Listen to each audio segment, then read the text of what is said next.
ஓம் ஸ்ரீ குருப்பியோ நம. ஸ்ரீ மகாபரிவாஜரணம் மகாபரிவாஜரணம் மகாபரிவாஜரணம். இன்றைக்கி தெய்வத்தின் குரல் பாகம் 5 சங்கர சரித்தம் என்ற தலைப்பில் பெரியவா சொல்கிறத மேலே வாசிக்கிறேன். இது பக்கம் 362 ஆரம்பிக்கிறது. யோகம் என்பது சித்தத்தை அடக்கி சமாதி நிலையில் விடுபட்டு இருப்பதற்கு வழி சொல்கிற மதம். அஷ்டாங்க அதாவது 8 அங்கங்கள் கொண்ட யோக சாதனையை அது சொல்கிறது. அது இன்றளவும் பலரால் அனுஷ்டிக்கப்பட்டு பலன் கொடுத்தும் வருகிறது. ஆனாலும் ஈஸ்வரன் என்ற ஒருவனை அது ஏற்கிறது என்ற ஒரு அம்சம் தவிர மற்றபடி சித்தாந்தத்தில் சாங்கிய மத அபிப்பிராயங்களே தான் எடுத்துக்கொண்டிருக்கிறது. அதனால் அதன் குறைபாடுகளில் பல இதிலும் இருக்கின்றன. ஈஸ்வரனை அது ஒப்புக்கொள்வதும் அவன்தான் ஜீவ ஜகத்துக்களின் வியாபாரத்தை நடத்தி கர்ம பலனையும் தருகிறவன் என்ற முறையில் அல்ல. சித்த நிரோதம் அடக்குதல் செய்ய விரும்பும் சாதகன் சித்தத்தை பலவற்றில் சிதறவிடாமல் ஏதோ ஒரு உயர்ந்த லட்சியத்தில் நிறுத்துவதற்கு கொஞ்சம் கூட அழுகையும் இல்லாத ஈஸ்வரன் என்ற ஐடியல் பிரயோஜனப்படுகிறது என்று அந்த மதத்தில் அவனை ஒப்புக்கொண்டிருக்கிறது. நியாயம் வைசேஷிகம் என்பவை ஒரே புத்தி ஆராய்ச்சிகள் தான். நியாயம் என்பது தர்க்கவாதம். பிரம்மம் ஒன்றுதான் சத்தியம். மாயையால் அது போட்டுக்கொண்டுள்ள இந்த ஜீவ வேஷத்தை நாம் ஞானத்தினால் கலைத்துவிட்டு அதுவே ஆகிவிட வேண்டும் என்று வேதாந்தம் சொல்கிறது என்றால், இந்த மதங்கள் ஜீவன் ஜகத்து எல்லாமே சத்தியம்தான், வேஷமில்லை என்றும் ஏக பரமாத்மா என்றில்லாமல் அநேக ஆத்மாக்கள் இருப்பதாகவும் சொல்கின்றன. நியாயத்தையே அனுசரித்து போகும் வைசேஷிகம் ஜீவ ஜட பிரபஞ்சத்தில் ஒவ்வொன்றும் வித்தியாசப்பட்டிருப்பதற்கு காரணமாக அது அதற்கும் என்று உள்ள விசேஷ குணங்களை ஆராய்கிறது. விசேஷத்தை ஆராய்வதாலேயே வைசேஷிகம் என்று பெயர். இந்த சித்தாந்தத்தில் ஞானத்தினால் ஜீவபாவமும் ஜகத்தும் அடிபட்டு போவதென்பது கிடையாது. ஜீவ ஜகத்துக்கள் அழிக்க முடியாத அணுக்களால் ஆனவை என்பது அதன் கொள்கை. அணுக்கள் பரமாணுக்கள் எப்படி ஒன்று கூடி வஸ்துக்களை உண்டாக்குகின்றன என்பதை அது விஸ்தரிக்கும்.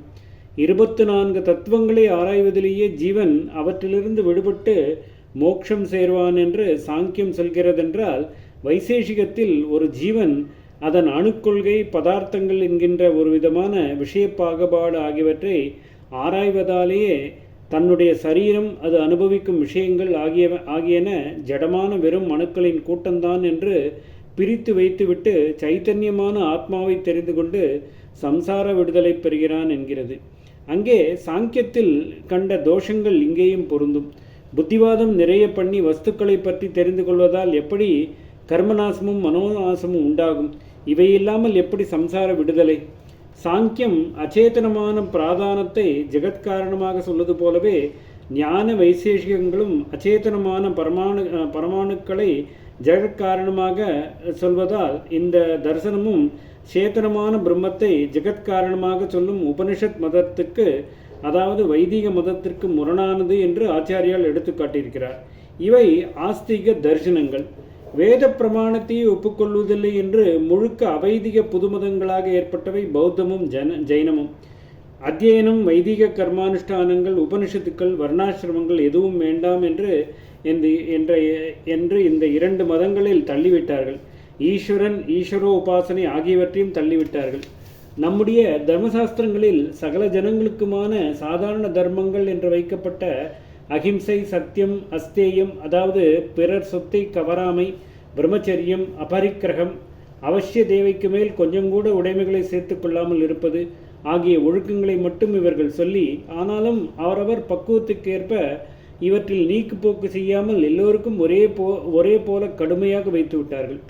ஜைனத்தில் கடுமையான நியமம் அவ்வளவு கடுமையாக இல்லாமல் இருப்பது என்று பிரிவினை செய்து பிக்ஷுக்களுக்கு கடுமையான மகாவிரதம் என்றும் மற்றவர்களுக்கு அணுவிரதம் என்றும் வைத்திருந்தாலும் கூட வர்ணாசிரம விபாகம் இல்லாத நிலையில் அந்த அணுவிரதமும் பொதுமக்களின் பொதுப்படையான அனுஷ்டானத்துக்கு சிரமம் சாத்தியமாகத்தான் இருந்தது. சிரம அதிகம் தந்தே கர்மாவை கழிக்க பண்ணணும் என்று அந்த மதம் கருதியதால் தான் அதற்கு சிரமணம் அதாவது சமணம் என்று பெயர். மத முடிவான சித்தாந்தம் அதாவது ஃபிலாசபி என்று பார்க்கிற போது புத்தர் எதுவும் நாம் தீர்மானமாக சொல்லிவிட வேண்டாம், அவரவர் அனுபவித்து பார்த்து தெரிந்து கொள்ளட்டும் என்கிற மாதிரி கொஞ்சம் மட்டும் சொல்லிவிட்டு விட்டதில் அந்த கொஞ்சத்தை எத்தனையோ தினசில் பிற்காலத்தில் விஸ்தாரம் செய்வது என்றாகி வைபாசிகம், சௌந்திராதிகம், யோகாச்சாரம், மாத்தியமிகம் என்று ஒன்றுக்கொன்று வித்தியாசமான பல சம்பிரதாயங்கள் பௌத்தத்தில் ஏற்பட்டன. ஒன்றுக்கொன்று மாறுபட்டதாக அந்த ஒரு மதத்தின் பிரிவிலேயே மகாயானம், ஹீனயானம் என்று இரு பிரிவுகள் ஏற்பட்டது.